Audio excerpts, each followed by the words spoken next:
This conference will now be recorded. Okay. All right. Welcome to the Water Policy and Legislation Committee and special meeting of the Board of Directors for West Basin Municipal Water District, June 15th at 1 o'clock. Calling this committee meeting to order. We do have a quorum. Mr. Caldwell, do we have a quorum? That is correct. Thank you. And item 3 is public comment. Mr. Caldwell, do we have anyone from the public who would wish to speak? At this time, Chairwoman Gray, we do not have any items for public comment. Okay, thank you. Presentations, Mr. Caldwell. Madam Chair, we have no presentations today. Action calendar. Yes, Madam Chair, we do have one item number 5A in your board packet. This begins on packet page 3. And this item is related to the Association of California Water Agencies, ACWA, and the Region 8 call for candidate nominations. ACWA Region 8 is now seeking nominations to serve on the ACWA Region 8 committee as well as the board. These positions include both the chair and the vice chair, as well as up to 5 additional board members. Each member, if elected, shall serve a 2-year term. In order to be considered, each candidate must complete a Region 8 candidate nomination form, which is included in your board packet. You must also obtain a resolution from the agency board of directors of which agency you would be representing. And this, of course, is the reason that we have our item today. As you may recall, yourself, Chairwoman Gloria Gray, does currently serve as the vice chair of Region 8. This position provides great insight into ACWA's activities, but also is a crucial piece of the advocacy approach from the Association of California Water Agencies, as they are the continued seats that nominate all of the committees that represent Region 8. So your state legislative committee, your federal affairs, as well as your water resources. So at this time, staff has actually prepared a recommendation as well as a resolution for the nomination of Gloria Gray to serve as the vice chair of Region 8. However, it has come to our attention that Chairwoman Gray has actually reached her term as the vice chair. As such, we are now in the process of looking at if she would like to accept a nomination from the West Basin Board of Directors. She is eligible to serve as the chair or as a board member representing Region 8. And based on staff's recommendation and the importance of serving in that executive level within the ACWA board, staff is recommending that the board consider nominating Director Gloria Gray to fill the ACWA Region 8 chair position for the 2022-2023 term, and approves and adopts and authorizes the president to sign a resolution. However, I did want to note that within this packet, based off of the error that I just mentioned, staff would need to correct that resolution. It would state that Director Gloria Gray would serve as the chair of Region 8 rather than the vice chair. So it's at this time, Madam Chair, that's all I have for this item, but I am happy to answer any questions you might have. Thank you, Mr. Caldwell, for explaining that item. I thought it was important that West Basin has a seat on the executive committee of ACWA, and that's the only reason that I would consider serving as chair.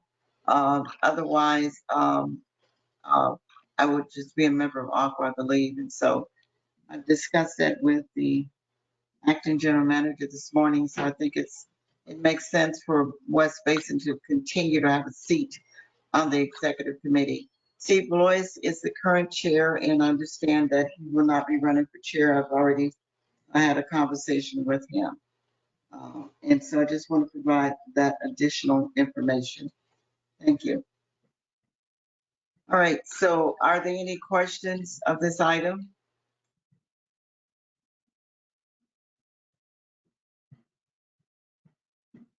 Madam Chair, this is Don Deere.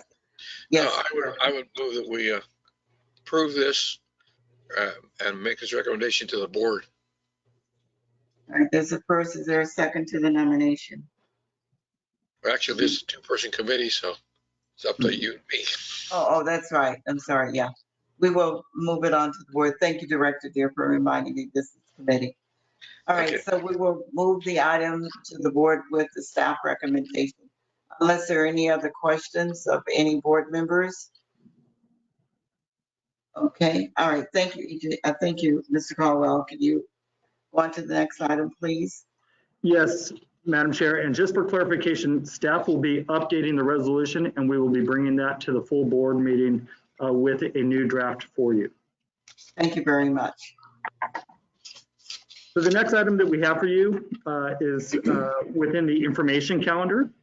You can see that item 6A is the Integrated Regional Water Management Disadvantaged Community Involvement Program Task Force Update. And I do see that Tammy Hurley High has joined the meeting and she is ready to prepare this update for you. Thank you very much, Tammy. Thank you, EJ, and good afternoon, Chair Gray, Director Deere, and members of the board. So this item is to follow up on a report that was provided to this committee last March with information on the task force solicitation for the Disadvantaged Community Involvement Program that I refer to as the DACIP. So as mentioned before, the DACIP was established by the California Department of Water Resources with funding designated to integrated regional water management regions throughout the state. And DWR has allocated funding to implement the DACIP in the Los Angeles Ventura area with the goal of performing activities that involve disadvantaged communities of IRWIMP planning efforts. So this includes helping to define, understand, and address disadvantaged community water management needs through a collaborative approach. And the district role in this effort is to issue solicitation through the district standard procurement process and accept proposals that will be reviewed and scored by a panel consisting of parties from the IRWIMP regions. And the IRWIMP parties include the DACIP task force, which consists of representatives from the Greater Los Angeles County region, the Watershed Coalition of Ventura County region, and the Upper Santa Clara River region. The IRWIMP task force members of the DACIP have been working together for the past several months to finalize this task force project development scope for work for the RFP release. So on April 23rd, West Basin distributed an RFP to the on-call consultant that we currently have a contract with. The West Basin Board approved a list of on-call consultants back in 2016. And this was to perform work related to the DACIP work, which staff is administering on behalf of the Greater Los Angeles County region. So the DACIP task force members will participate on the review panel interviews and recommend contract awards. So proposals have been submitted and the task force members are currently evaluating these proposals. Afterwards, a recommendation will be provided to the Greater Los Angeles County Disadvantaged Committee, along with posting the recommendation on their webpage. Comments will be accepted by the Los Angeles County Flood Control District and responses will be made. And then finally, a justification of award will be presented to the West Basin General Manager. And once signed, the recommended on-call consultant would be notified of the approved task order.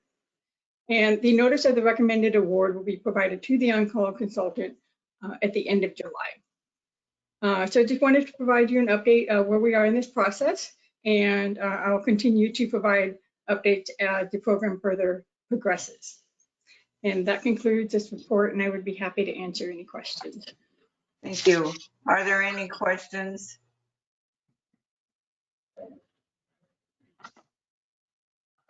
Hearing no requests, thank you very much for your report, very well. Thank you. Do I hear someone? Thank you. Next item, Mr. Caldwell. Yes, Madam Chair. The next item we have for you is agenda number 6.B, and that begins on packet page 23, your legislative update for the month of May. And though this is a May report, I did want to provide a couple of different updates that have happened just recently. Most of you know that today, June 15th, is the constitutional deadline for the California governor to sign a budget into place. I did want to mention that just yesterday, both the California State Assembly and the California State Senate did come to a resolution and did pass a budget bill, Assembly Bill 128, that passed out of both houses on a party line vote. It is now on the governor's desk, and unfortunately, as they work on trailer bills to move those through, we're still looking at several of the different details within that budget. We do know that it's approximately a $201.9 billion general fund obligation, but we're reviewing that material with our state legislative lobbyists, NPA, to really understand the depth of the water package. So we will have an additional update, and I'll be happy to email that out to the board of directors to kind of highlight several of the things that are happening. Also, as most of us have seen and heard about it, June 15th is a significant day here in the state of California when it comes to the COVID pandemic.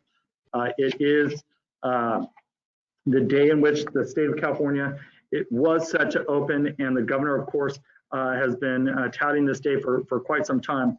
But I did want to highlight some of the things that we must consider as agencies like West Basin and the communities that we serve move forward with the impacts of the pandemic. And despite the fact that June 15th and the reopening of California has come, there are several details yet to be worked out, especially when it comes to workplace rules around masking. The California Department of Public Health has announced that California will today align its mask rules with that of the federal government, meaning that fully vaccinated people can forego face coverings in most settings, with notable exceptions including K through 12 school classrooms and public transportation. At the same time, Cal OSHA has changed its stance twice, but at this time, it's our understanding that on Thursday, June 17th, they will consider modifying the policy requiring masks yet again for fully vaccinated workers to go maskless, set to go in effect on June 28th. And just yesterday, Governor Newsom did state that he will be coming out with an executive order on June 17th, clarifying the masking rule here in California for fully vaccinated people that will not run contradictory to Cal OSHA. So as I struggle with my mask here, I did want to point that out to everybody that I know that a lot of people have been looking forward to this day, but there are a lot of details that really need to be worked out. And as staff works with NPA on collecting information from our state capitol and in relation to this activity, we will be sending that out to the board, but you can expect a great deal of information to come out this week, again, later this week on June 17th, and then of course on June 28th as well, being the most significant dates. In terms of legislation, I wanted to highlight a couple of things, and you can see at the beginning of your the legislative update in packet page 25, West Basin staff and our consultants NPA are continuing to work with Assemblywoman Garcia in terms of AB 1195. And we brought this back to the committee last month, and the committee and the board ultimately adopted a watch position. But I wanted to really assure the board that West Basin staff and our consultants are really engaged as the stakeholder groups continue. It's our understanding that Assemblywoman Garcia has full intentions of really attacking the issue of water rights because she's hearing that from, I think, all of the different stakeholders. So that seems to be the most significant or crucial issue when it comes to that legislation. Further, we have discussed with her office the audit that is allowed of Central Basin Municipal Water District. Obviously, there are opportunities for the state legislature to get involved when it comes to auditing, including through request of the Joint Legislative Audit Committee. But there are concerns with Assembly Bill 1195 in terms of allowing an audit without cause. And so we are working with the Assemblywoman as far as identifying potential triggers for that audit to occur. So I wanted to highlight that because I know that Metropolitan Water District, specifically Kathy Viatella, is running point on that, but we are working hand in hand with her and Metropolitan Water District on this issue, and we will continue to bring back updates as it relates to this bill. Moving forward, I wanted to highlight Senate Bill 222 by Senator Dodd related to water affordability and assistance program. This bill did pass off the Senate floor. We will now be very active as the bill moves through the Assembly, but I wanted to highlight that the crucial issue there, and it's included in your board packet, is that while I think most people agree within the industry that a relief should be made available, the question as to how they fund that. That's a significant piece of the policy that they're looking to move forward. And so obviously California has a great deal of federal funding. It looks like that could potentially be a source, but how they implement that program will be important as far as how that bill passes. I also want to highlight Senate Bill 223 by Senator Dodd. Again, we've heard a lot about this, and this is related to the discontinuation of residential water service. And this year is, in fact, the first year of a 2-year legislative session. As such, if a bill does not make its way through, they do, in fact, become a 2-year bill. And I wanted to point that out because this bill has been held in Senate Appropriations Committee, and so it will also be a 2-year bill. We will pick this up perhaps in September, October, after this legislative session has come and gone, and that'll allow all the stakeholders to kind of re-engage. And the next 2 bills, I think, are high priorities for West Basin and our stakeholder groups, Senate Bill 45 and Assembly Bill 1500. You can see that these are the proposed water bond bills. Both of them have continued to move through the legislature in their respective houses.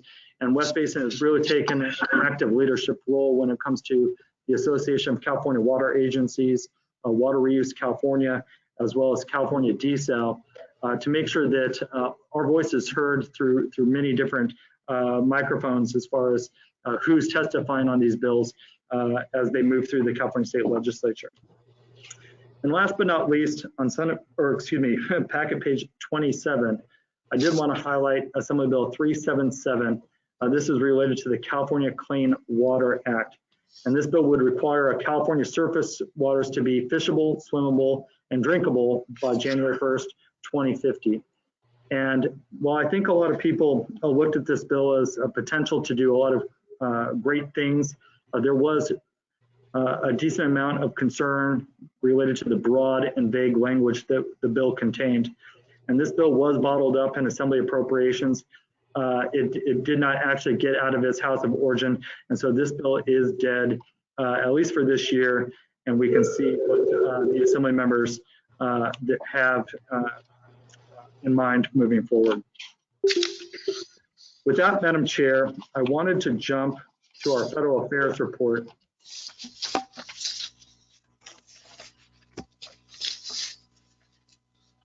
Unless there are any questions. And in fact, Madam Chair, let me highlight one additional item. I'm sure most of you know that just recently there was a special election held in the Culver City area whereby they were seeking to replace now Senator Kamalager Dove. I wanted to point out that I have reached out to our state legislative lobbyists, and we are in the process now of seeking a meeting with now Assemblymember Isaac Bryan. And we hope to schedule that meeting where we can introduce ourselves, West Basin, talk a little bit about what we do, and really what we do for the region. So I will be updating the committee and board when we get that meeting, but I wanted to highlight that as is West Basin through our lobbyist NPA, we do have, I think, a great opportunity to work with them. The Assemblyman has chosen his chief of staff, Caleb Rabinowitz. He will be serving through the district office, and it's my understanding that NPA has met with him on a couple of different occasions, and again has a great relationship with his now legislative director, Autumn McCreary. I wanted to also point out that the Assemblymember has now been appointed to several different committees within the California State Assembly, including Appropriations, GO, the Government Organization Committee, as well as the Communications and Conveyance and Human Service Committees. So I think that that's a great opportunity for the Assembly member.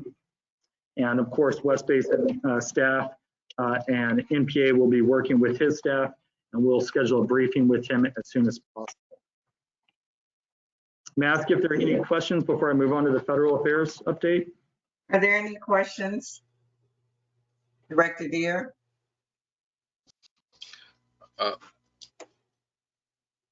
No, thank you. All right, thank you. Any other board members? All right, No, thank you. thank you. Mr. Caldwell, please continue. Thank you. The federal affairs report begins on packet page 42. And I'll primarily be focusing our effort on today, at least, on the congressional appropriation earmark process there on that packet page 42, because really staff has put a lot of great time into seeking funding for our water recycling programs and projects. And I wanted to highlight that for you today. I know we have Matthew Vey, who's been running point on this effort, but I also want to say thank you to our Chairwoman Gloria Gray for really helping us out in terms of connecting with at least one or two of our members of Congress to really showcase the projects that we have. Primarily, we have 3 projects that we've been seeking funding for, which includes the PV lateral, the Mills Park lateral, as well as the North Gardena lateral. And though these projects are all in different congressional districts, we have gone and really pushed. As you all will recall, our entire delegation signed a letter of support for the Mills Park and the North Gardena lateral. So we kind of had that built up base of support that was helpful through this process. But in contacting our specific members of Congress, Congresswoman Maxine Waters and her staff really helped us out and supported the North Gardena lateral, and did include it in her congressional project appropriation request. So we do have one project in her top 10, and we are very much hopeful that that project will be funded. For those of you who have the opportunity to see her out and about as things begin to open up, you know, a big thank you is very much in order, because both her and her staff were very gracious as far as looking at that project. Though Congresswoman Barragan chose not to include the Mills Park project within her 10 project list, we do understand that the water supply infrastructure within her congressional district is very important, but she chose to choose kind of other areas as far as selecting those projects. But I did want to highlight that on May 27th, West Basin and VSA did meet with Senator Feinstein's Washington, D.C. staff to provide a presentation specifically related to the Mills Memorial Park recycled water lateral, as well as the PV recycled water pipeline. We had a great opportunity to kind of discuss the project. It was actually a great meeting because her staff actually had a pretty in-depth background when it comes to wastewater. So we were able to kind of talk about the value of recycled water to the region and these very specific projects. And I did want to highlight this because we are, at this point, still waiting to hear back from Senator Feinstein as far as her project selections, but we're very hopeful. And again, I just want to convey to the committee and the board that as we have these meetings and talk about these projects, we are getting, you know, overwhelmingly significant support for these projects. They see the importance of it to the region. And so I wanted to convey that to you because it's always great to hear that we're doing great things. Our projects mean something to the communities that we serve. And while we're conserving water, which is of the utmost importance, it also brings a great deal of pride to the communities that we serve. So I wanted to highlight that. I think the rest of the board packet kind of highlights several specific bills that are a bit stagnant within Congress, as bills tend to be. But I did want to highlight one additional one, and that's on packet page 44. And this is Senator Padilla did introduce PFAS legislation. And this is obviously crucial as we step further and further and further into this drought. And it's always important to understand how the drought impacts our region. But as we look at it globally, we are really seeing the communities throughout Southern California, throughout Northern California, and even the states that surround us really take specific action. And PFAS is definitely a crucial issue as far as water reliability and sustainable water supplies, because once our groundwater is contaminated with these poisons, it is important that we clean it up as soon as possible so we can continue to use our groundwater, which, as we know, begins with recycled water. So seeing a bill like this and understanding that we're going to have tremendous support from our friends in Arizona and Nevada and all throughout California, bills like this are great to see. And of course, our newest senator to lead that effort is another thing that we're excited about. So with that, Madam Chair, that wraps up my legislative report, but I am happy to answer any questions you might have.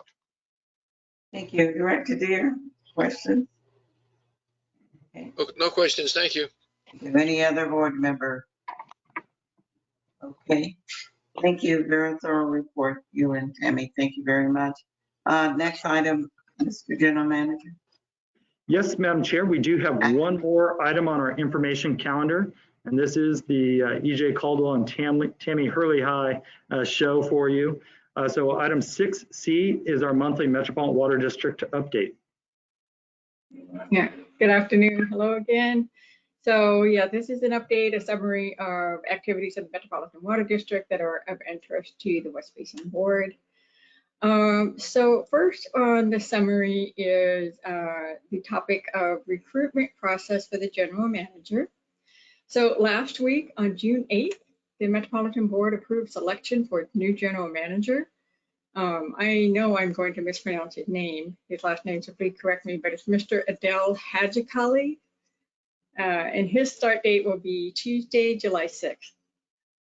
Adel is a registered civil engineer and board certified environmental engineer, and he comes to Metropolitan from the city of Los Angeles, the Bureau of Street Services. Adel was the executive director and general manager who was appointed in 2018 by Mayor Garcetti, where he was responsible for managing the city streets and urban forest. And prior to that, he served for nearly 10 years as assistant director of Los Angeles's Bureau of Sanitation, where he was responsible for the city's wastewater collection system, the stormwater watershed protection program, and water quality compliance. Also, he helped develop the city's 2041 Water LA plan, which is the city's regional watershed approach to integrate supply, reuse, conservation, stormwater management, and wastewater facilities planning. Adel will replace Metropolitan's longtime general manager, Jeff Keitlinger, who led Metropolitan since 2006. Adel will be responsible for leading Metropolitan's daily and long-term operations, which include managing an annual budget, operating capital budget of $1.8 billion, and more than 30 facilities, including 1,700 employees. Next topic is Metropolitan's response to employee concerns. So last month, the ethics officer has reported to the board that the Shaw Law Group has been working in the final phase of the review, which includes analysis and reporting. And over 175 individuals have been interviewed, which has included employees and managers and executive staff, and some individuals were interviewed more than once. So thousands of pages of documents included equal employment opportunity investigation files, Metropolitan policies, and other related records. So Shaw Law Group, they are in the process of analyzing the information, gathering and finalizing the results. They will prepare a report to the Metropolitan Board, which is anticipated to be presented in July. Based on the additional work performed, staff presented options last week for the board to authorize an increase to their contract by $150,000 in an amount not to exceed $550,000 to complete their independent review. And this item was passed out of the Organization Personnel and Technology Committee and by the Metropolitan Board. Moving on to the Integrated Resources Plan Update, IRP. The last IRP committee, the information was presented from a panel of expert consultants in the field of climate change. And this was a facilitator-led workshop which lasted several hours, and it allowed the climate expert panel to engage in discussions with the committee with an in-depth review of several areas related to climate change that are impacting our water supplies.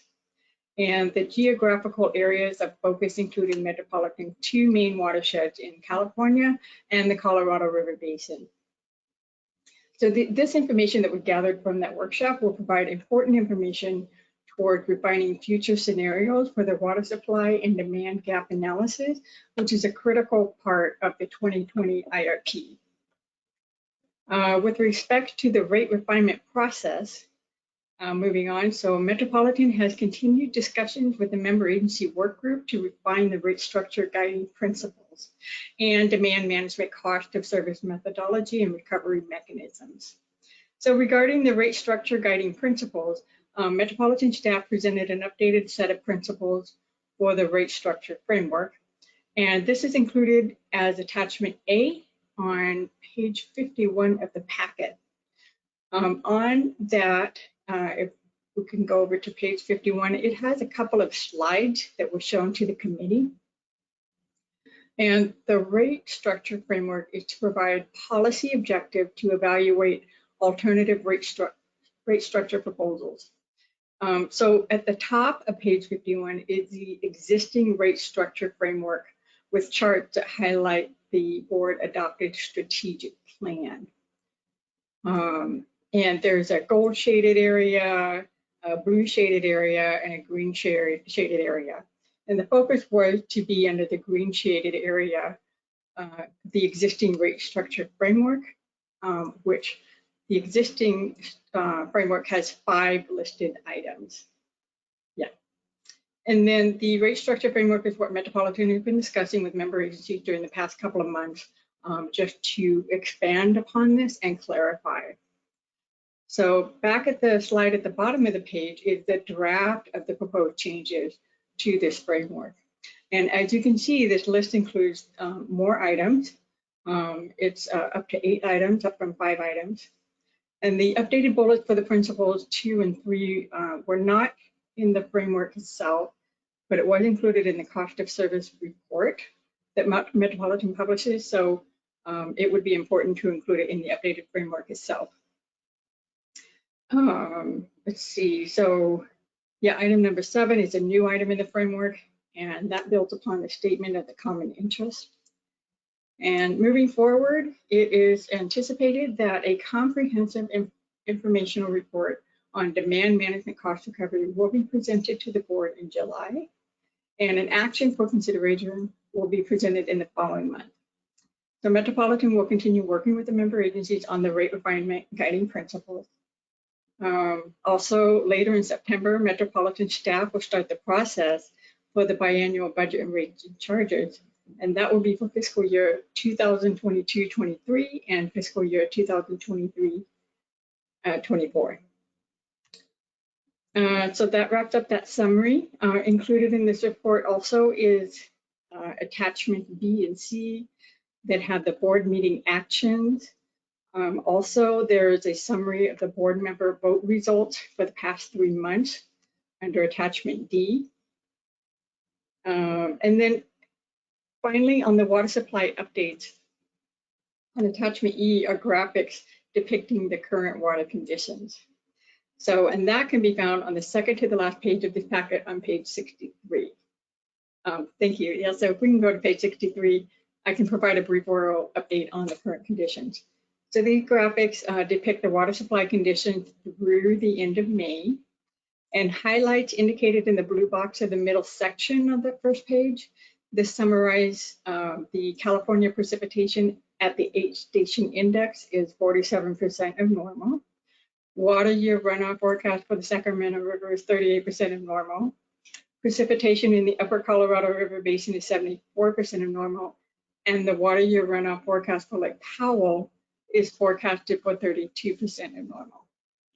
And on to the left side of the graphic is the Colorado River, which shows a peak snowpack at 88% of normal on April 1st. And the runoff is forecasted to be 32% of normal. Lake Powell is currently 34% of capacity, And then Lake Mead is at 37% capacity. And the U.S. Bureau of Reclamation, they have a 24-month study, is projecting that Lake Mead's elevation will continue to decline and is also projecting to fall below the level 1 shortage trigger by the end of this calendar year. To the right side of this graphic is the State Water Project, the allocations and supply conditions for the major reservoirs across the state of California. The Northern Sierra peak snowpack was 72% of the April 1st normal, and the runoff forecasted is to be 38% of normal. And the graph shown in the middle portion of the page show the Diamond Valley Lake with 660,000 acre-feet in storage. The Southern Sierra snowpack peaked at 46% of normal on April 1st. Metropolitan storage reserve levels are predicted to end this calendar year with 2.6 million acre-feet of supplies, and Lake Shasta's current storage is 2 million acre-feet. And then on the second page of the attachment shows more detail on the water resources along with the State Water Project in Colorado River. So in summary, the storage in the largest reservoirs are well below average, lower than this time than compared to last year. This reflects accumulative impacts that we've seen in the past 2 years. Specifically, Lake Oroville, which is the State Water Project's largest reservoir, its elevation is down to one of its lowest ramps, and boaters are needing to descend lower and lower to keep up with the shrinking water levels. So Lake Oroville is currently at 38% capacity. The Colorado River Basin conditions are also experiencing below average conditions. And as I mentioned, the U.S. Bureau of Reclamation, they predicted shortages on the Colorado River for both year 2022 and 2023.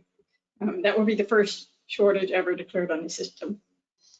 So that concludes this report, and I would be happy to address any questions that you may have.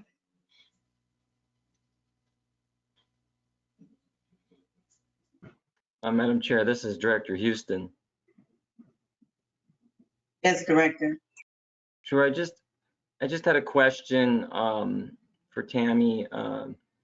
How did our board vote for the new general manager at Metropolitan? Right. So I believe that Chairwoman Gray had abstained. I believe that Director Williams had abstained as well. That's correct, Tammy. Thank you.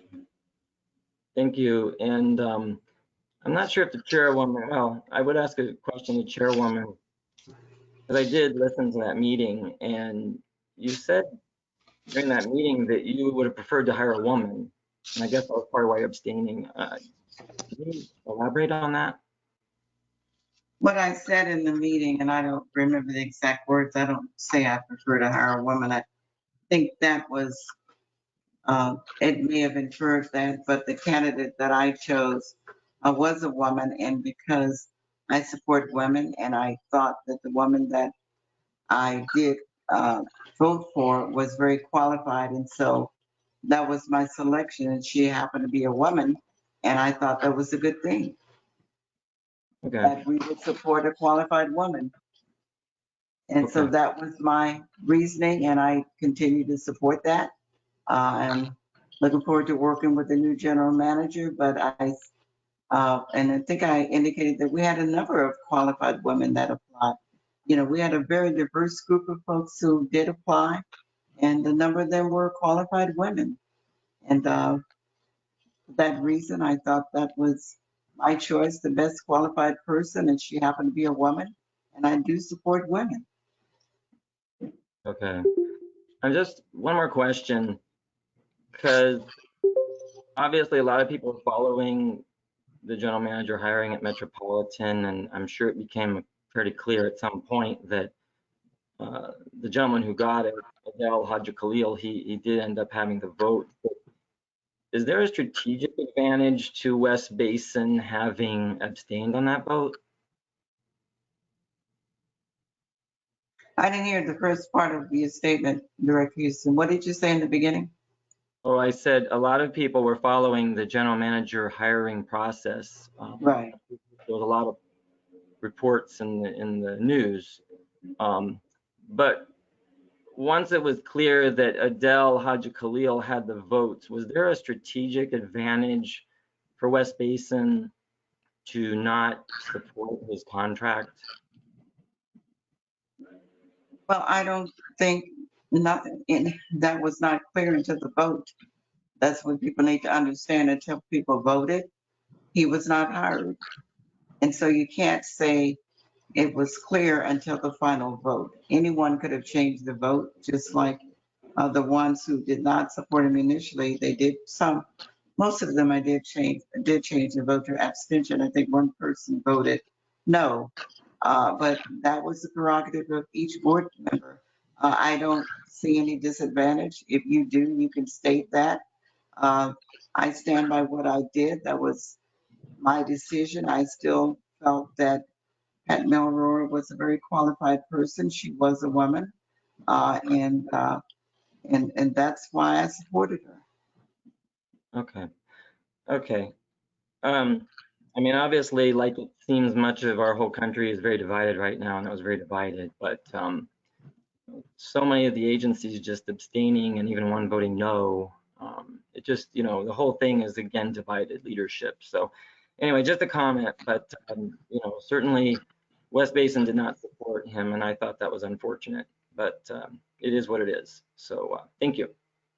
Well, I think the fortunate thing is that part of everything is that abstentions usually go with the majority of the votes. So I think he had a clear path once that was done, and I believe he had only one vote. But what is important is moving forward, and Mr. Khalil has done great outreach to our board and to obviously to me. And I have done the same, and we're looking forward to working together. And that's what's important. So the vote is behind us, and what matters is what happens in front of us. And so we're both, I believe that he is looking forward to working with the board and the chairwoman, and we're committed to doing that. And that's exactly what I feel will happen. And I think that's the most important thing. Okay, thank you. And Madam Chair, I do have one small update to attach to the Metropolitan Water District update.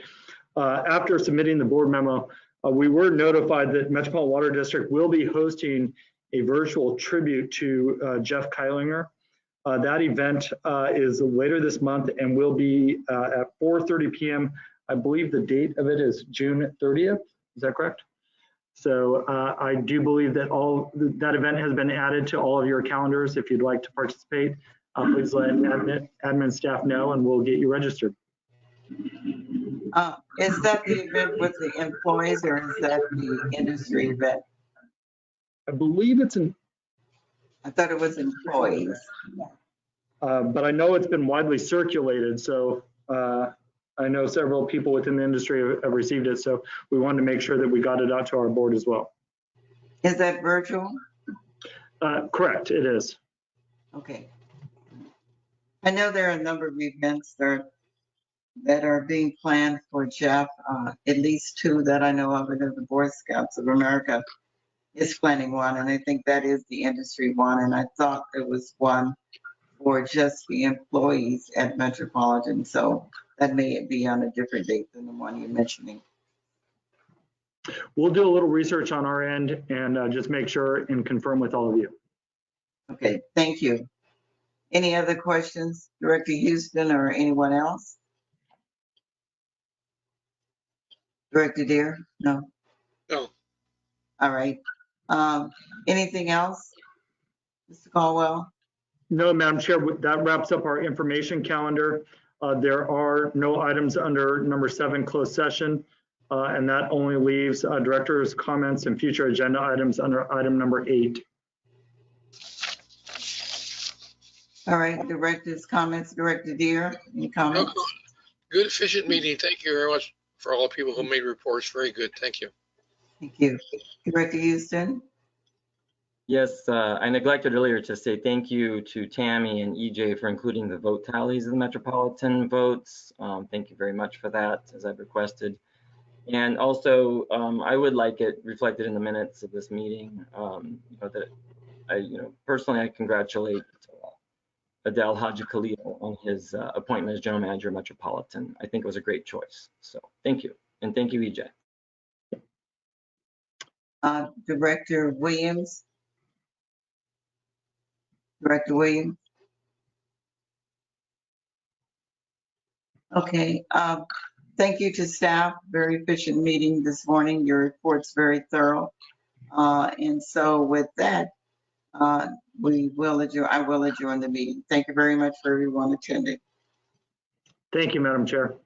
Thank you.